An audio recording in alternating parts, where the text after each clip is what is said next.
Okay, so let's move on. We've had the blocking in bit, and I've started working on the background. And what I'm going to do is I'm going to steadily now bring the painting forward,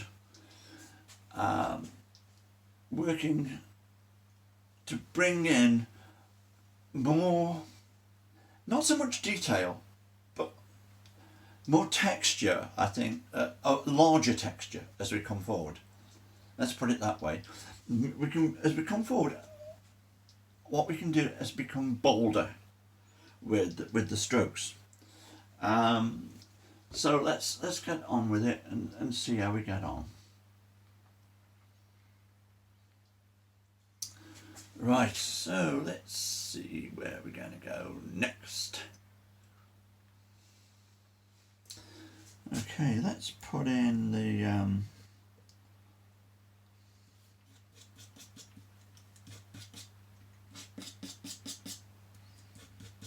fallen log. I don't know why. I don't know why I want to put that in so soon, really, but I just like the fact that it sort of delineates that area.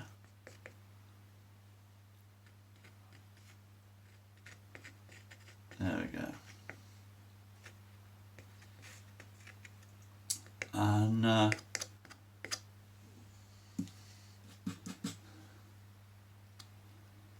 gives it a little bit of a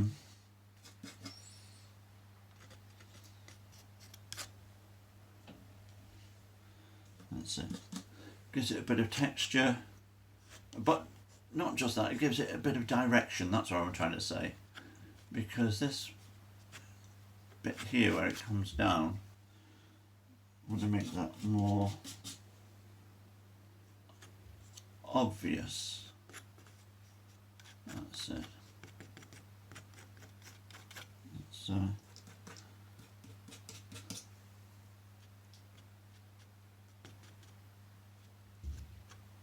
it. I think when you're working with a brush, it's easy to forget that the strokes that you make are so important, because that's in the end what people are going to be looking at. That's what they're going to see. They're going to see the marks that you've made, and those marks are in the end all that there is.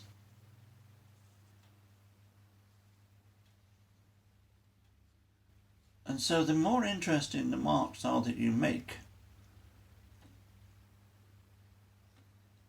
the more energetic and the more alive, in a way, your painting is going to be. Because that's what we're going to see. We're going to see your paint. We're not going to see the picture, that's gone. We're not going to see the scene that you were sitting in front of. That's left behind. What we're going to see is your painting. And what has to be interesting is your painting, isn't it? It's really and truly, that's all that there is. You want people to walk into the room where it's hanging on the wall and go, wow, I like that. Oh, look at that.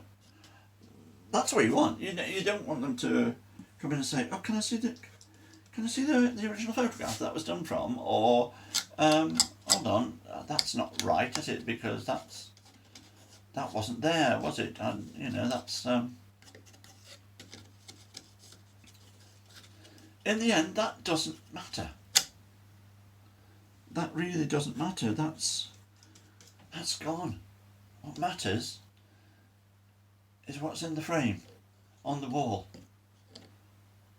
And in years to come, people will come up to that frame and look at your picture And hopefully they'll go, oh, look at those brush marks. Because that's what I do.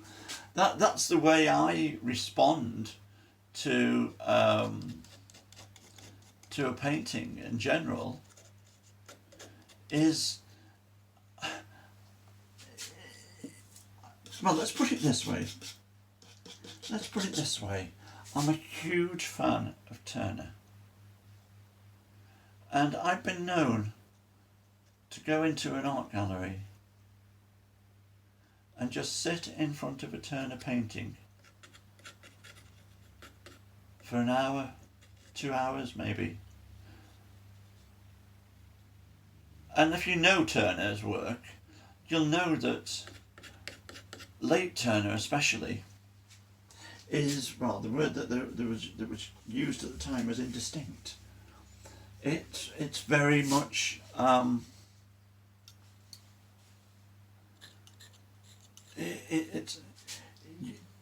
it's blurry.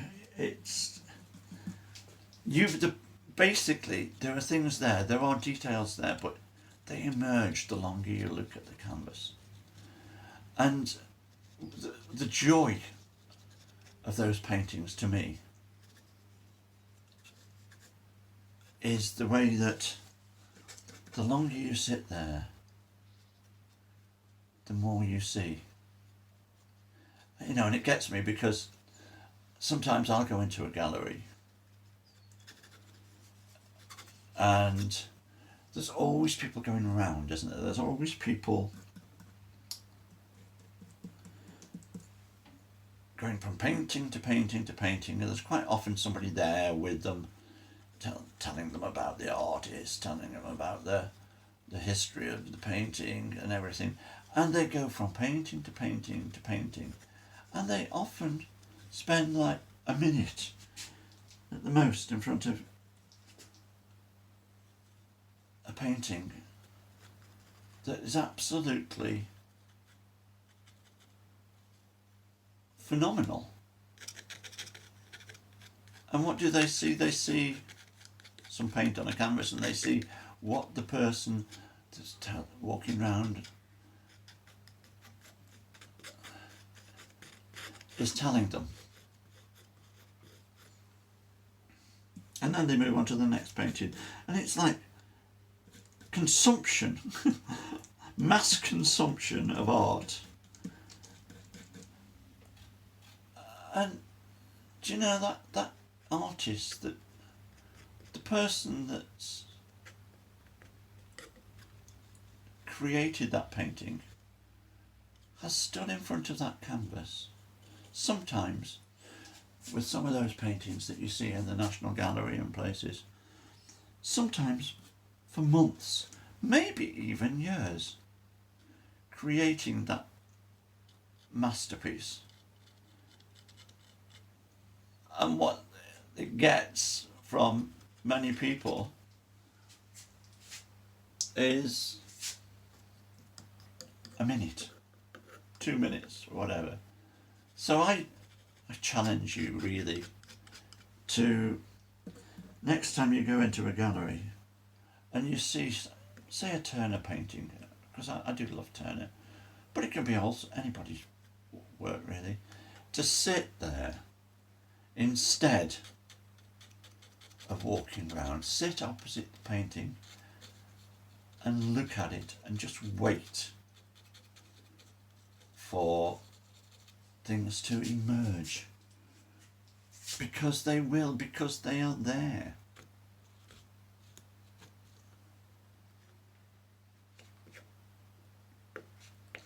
And the lovely thing about, one of the lovely things about the way I'm painting with this is that you do get, although I'm pushing the paint around and I'm directing the flow of the contours of the picture, while I'm doing it,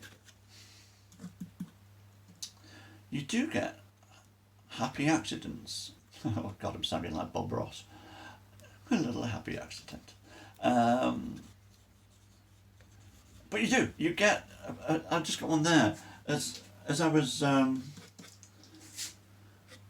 putting the paint on, there was just one little slur, one little mark that came out that I thought, oh, I like that. I'll just leave that. I'll just leave that mark.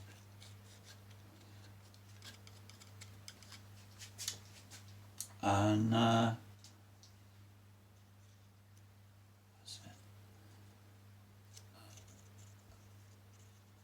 it's those happy accidents that come so often when you're knife painting, because the knife makes so many different possible textures on the so many different possible textures on the board that it really is, it's exciting. It's exciting. There's no other words around it. There we are. I hope you're all coping with the lockdown at the moment. I hope you're all not just surviving, because hopefully that's what we're all trying to do, but I hope you're handling the disruption in your daily lives, because I know it's difficult for a lot of people. Personally, I don't have a struggle with it personally. I don't say I'm a recluse. I'm not really I wouldn't say I'm not antisocial, but and I think many artists will probably be able to identify with this. I'm used to spending hours and hours and hours in this little space here, and really and truly, I'm never happier than when I'm here with a brush or a knife in my hand, putting paint onto a board or canvas or whatever. So I suppose in that way I'm lucky that I'm quite comfortable like this. In fact, my main worry is it all coming to an end, because I don't know about you, but this is probably the scariest time, the most frightening time in life that I've lived through. You know, my parents lived through the Second World War. My dad was, both of them actually, they were both born just after the First World War ended. My dad was born in 1920, my mum was born in 1921.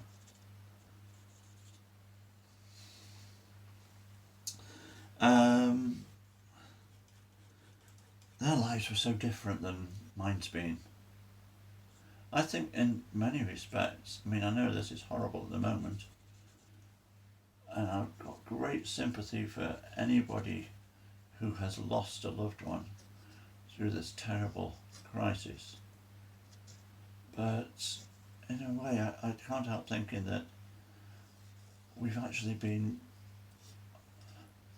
well, I'll give you a bit of a clue actually. I'll tell you how old I am. I'm 62, I don't mind telling you. And I think really and truly we've been actually one of the luckiest generations ever, because we were born into that time just after the Second World War. I was born in 1957, when things were looking up and things were getting better than they had been, and everybody wanted that. It was the most important thing in people's lives, to rebuild, to make a better world. You know, in those years just after the Second World War, where we created the National Health Service and we increased social housing and we increased welfare, and on the basis that nobody should have to suffer unnecessarily. And they were great years. And then, you know, I went to a school system at a time where things were pretty good, and I got the opportunity to go to college, and I didn't have to pay exorbitant fees and put myself into debt for the rest of my life.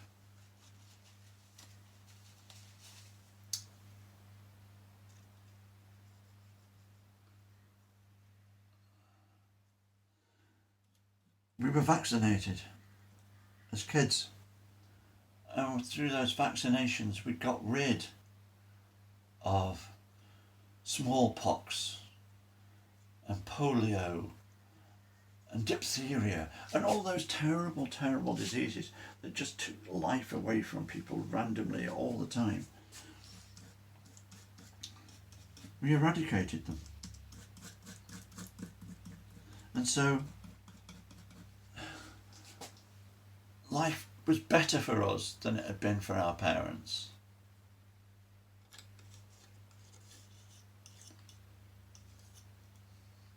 In a big way. And it's, yes, there's been, I'm not saying there hasn't been war, there's been constant war all my life, but it's always been elsewhere. It's always been somewhere else rather than on mainland Britain. We haven't had to face bombs falling from the sky. We haven't had to face the Blitz and all that sort of thing that my parents had to go through. And this crisis, this coronavirus crisis, is probably the first time in my 62 years that we've had to go through something like this. Whereas people of previous generations lived through things like this all the time. Things like this were always happening, and they didn't have modern medicine to cope with it. They just got used to death. Childbirth was dangerous, and it still is dangerous, but it was terribly dangerous in those days. Infancy was terribly dangerous. If you had a few kids, you didn't expect them all to survive. It was just the way life was. We've had a good stretch during my lifetime of good things happening. And I have to say that I count my blessings. I think we've been very lucky. Having said that, I don't want it to stop, because I'm really enjoying my life, and I don't want to see it come to an end because of this bloody virus. So I'm happy to stay locked down. And I know that there are people that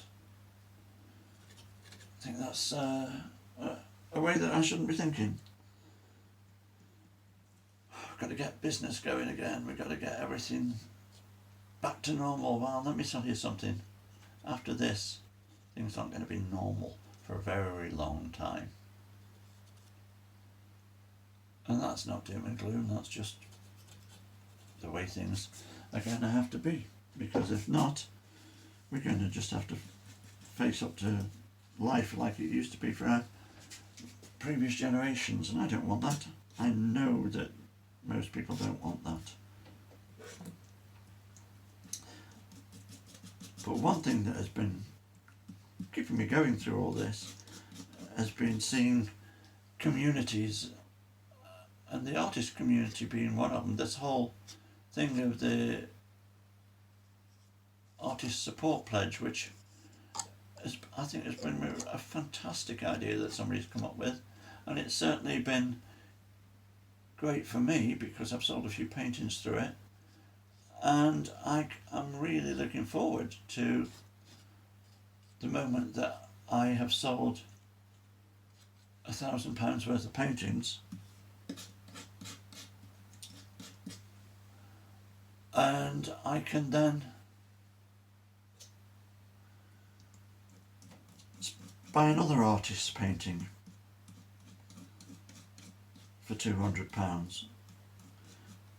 That is something that I wouldn't do normally because I never consider that I've got the money to do it. But I'm really looking forward to it.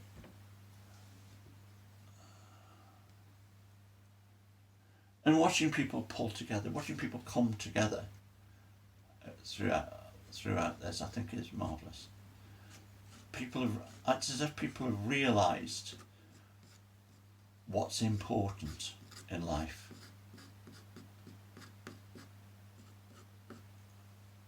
And what's important in life are those people that matter to you. Your loved ones are the most important thing in your life, aren't they? And we're all staying at home. And we're staying locked down and we're staying inside to protect our mothers and our fathers and our grandparents and our relatives who are vulnerable, people who aren't well, people who just don't, in general, aren't well, nothing to do with this virus, because they're the vulnerable people, and by staying at home we're protecting them. And I think the way people are responding to this, I think it's marvellous, and I don't think the world will ever really, for a long time, go back to the way it was before. I think people are realising different values.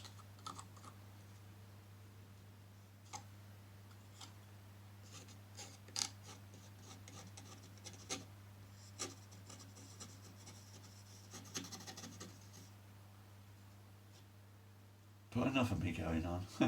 I just think that sometimes it's nice to talk about something other than painting while I'm doing this. You can see what I'm doing as I'm putting the paint onto the board. You can see what's happening. And sometimes it's nice to just talk to you about something else. And if you don't like what I'm saying, well, just turn the sound down and watch me painting. I know there are people out there that won't agree with me. Sometimes, for some reason, every time I put a post on that somebody can find a way of disagreeing with, they're the first people that respond, and they usually respond with an insult, even though they don't know me. I've already had somebody call me a snowflake this morning. But hey, if you want to call me a snowflake, that's fine, I don't care.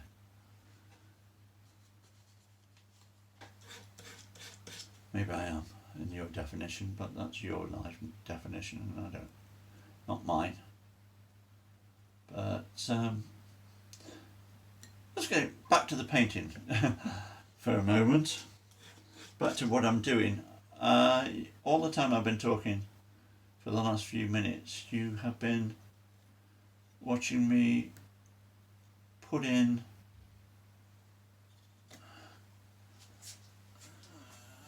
a couple of trees.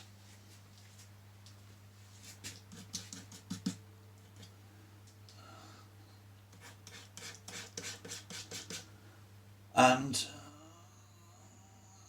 put in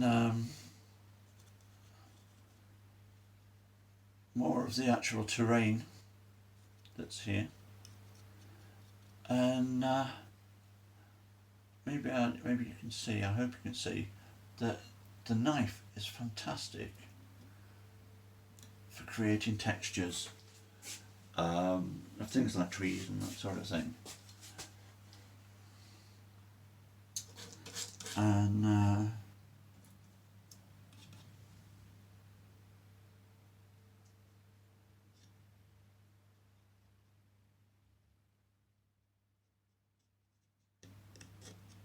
there we go.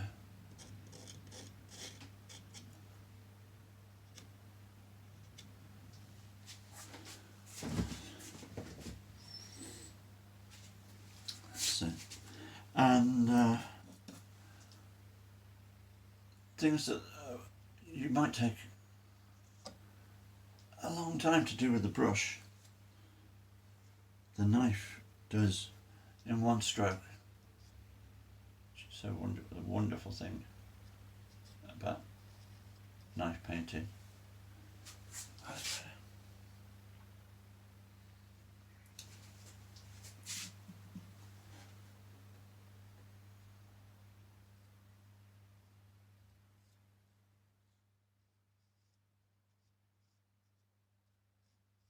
Now, a lot of the things that I'm putting in here are based on what I can see.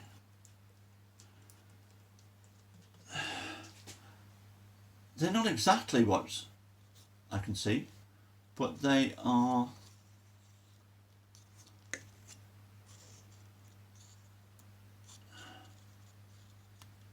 similar. The scene will be hopefully recognisable when it's done as being this place, which is in some valley near to Sheffield, I believe, going from what Amber said on the photograph. That's nice.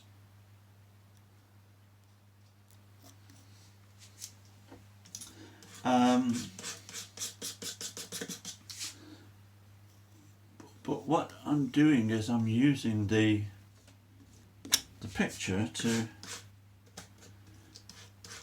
guide my knife to make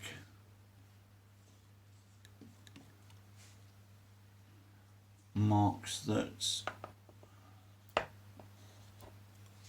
are hopefully indicative of things, and then your eye will do the rest. That's what we do, isn't it, as artists? We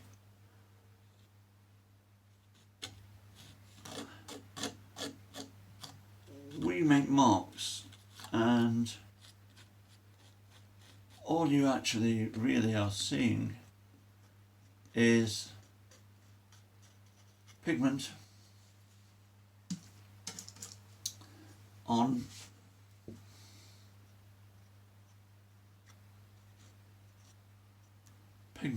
paper or on board or on canvas or whatever. All you're seeing is pigment,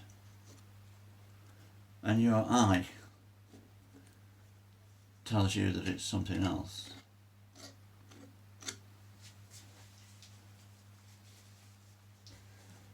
It's your eye that says, oh, this is a portrait of somebody. It's your eye that says,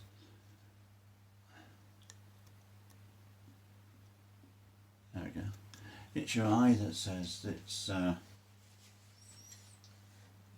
landscape, it's a tree, it's a field, it's water, it's whatever. Because actually, in reality, it's just paint. It's that famous picture by Marcel Duchamp, isn't it?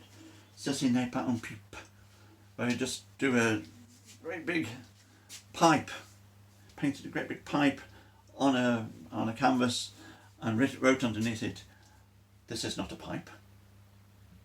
Because it isn't a pipe, is it? It's a painting. And that's the point. This is not a tree, this is not a woodland, this is a painting. And that's where I'm going to stop, and I'm going to call it on that as the third instalment, and I'm going to go off and have some lunch, I think now. I'll do what I did last time and give you a close-up just before I go for lunch, and we're going to take it from there. Let's take this camera off here. There we go, this is what's emerging.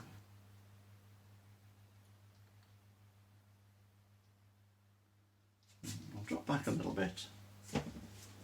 And maybe as I go back you can see what's happening.